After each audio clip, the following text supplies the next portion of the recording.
يا أخي ادنو مني لا تدعني يا أخي، يا شقيق الروح مني يا أخي، يا ضياء قلبي ودربي يا أخي، يا أخي يا أخي يا أخي.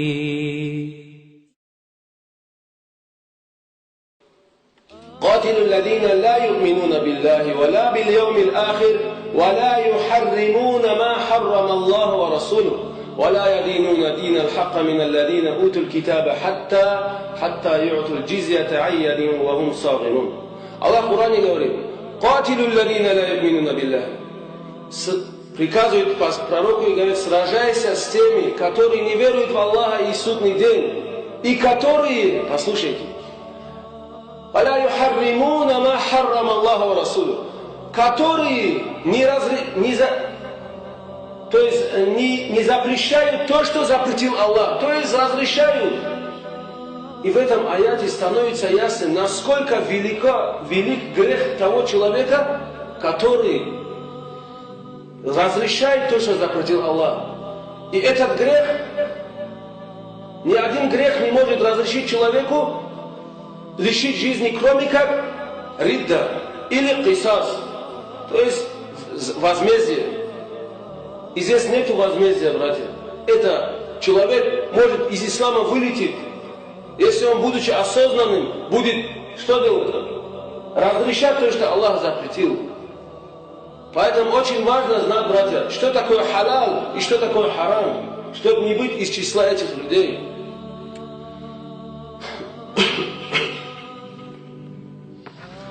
Или как некоторые говорят, общение по телефону. То, что у нас сегодня распространено. То, что сегодня братья, обманываясь, попадая в заблуждение или думая, что они так тем самым хотят обмануть Аллаха или кого. Похожи на тот народ, который Аллах погубил, которому было запрещено ловить рыбу в день Ямуль-Сабт, то есть в субботу. Что этот народ делал? Они бросали сети в пятницу, а вытаскивали свой улов в воскресенье. Они думали, Аллах обхитрил. Поясню, Аллах погубил этот народ. И Аллах погубит нас, братья, если мы будем шутить с этими вещами. У нас уже даже не секрет, уже даже не стесняются некоторые братья уже, в открытую уже. Свои фотки выставляют в всяких сетях, свои эти выставляют на показ, общения идут полный рост, и в то же время называются Ахлю-Сунна валь-Джамаа. А потом, посредством вот этих людей, чернят всю Ахлю-Сунну, которая у нас находится. Посредством этих людей, выставляя их на посмешище, так как они это заслужили, чернят все общество Ахлю-Сунна. Говоря, вот посмотрите, истинное лицо Ахлю-Сунны. И, к сожалению, это среди нас происходит. Кто вам разрешил, братья? Где такой муфти есть, который такое разрешает? Покажите нам. Может, мы что-то не понимаем? Или те книги, которые пришли от больших ученых, может, в них ошибки есть?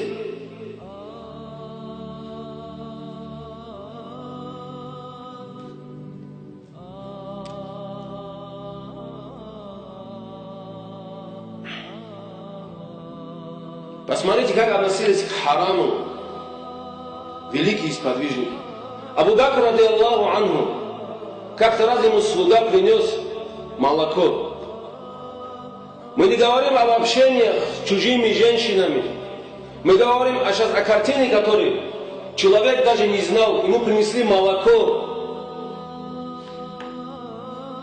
Он выпил это молоко. Но когда он узнал, что это молоко было взято не от его овцы, то есть козы, как будет правильно?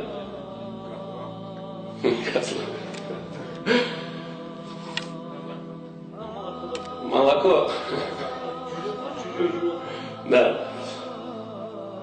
Что сделал он, субханаллах, ради Аллаху анху, что он сделал, братья?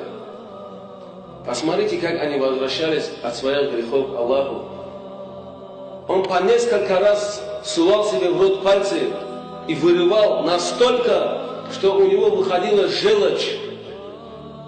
Он не переставал, его остановили. И он плачем сел и начал просить у Аллаха: «О Аллах, Ты свидетель, я сделал все то, что мог. Я то, что мог, я все сделал, чтобы это убрать от себя. О Аллах, не закрывай свои врата прощения для меня». Вот так просил Абу Бакр, ради Аллаху анху. За что? Ему принесли молоко, он выпил. А что у нас происходит, братья? А есть на это ответ. Ибн Каим, рахимахуллах, говорит: человек, когда сделает один грех и не вернется от этого греха к Аллаху, пусть не думает, ни в коем случае пусть не думает, что этот грех останется где-то в пространстве. Нет. Аллахи, говорит, этот грех вернется к нему, но он вернется в виде другого греха. Какого? Человек начнет переставать думать об этом грехе. И те грехи, которые были для него еще недавно почти что пагубными и смертельными, он будет их совершать уже их, считая их мелкими грехами. А за те грехи он вообще не будет думать. Это цепь, братья. Грехи — это цепь. Пока ты эту цепь таубой не разорвешь, эти грехи тебя будут преследовать. Вот что происходит с нами сегодня, братья. Сегодня для нас, валлахи, некоторые, которые мы вчера еще считали большими грехами, мы сегодня их уже не чувствуем. Я уже не говорю о потуплении наших взоров. Про это вообще речи не идет.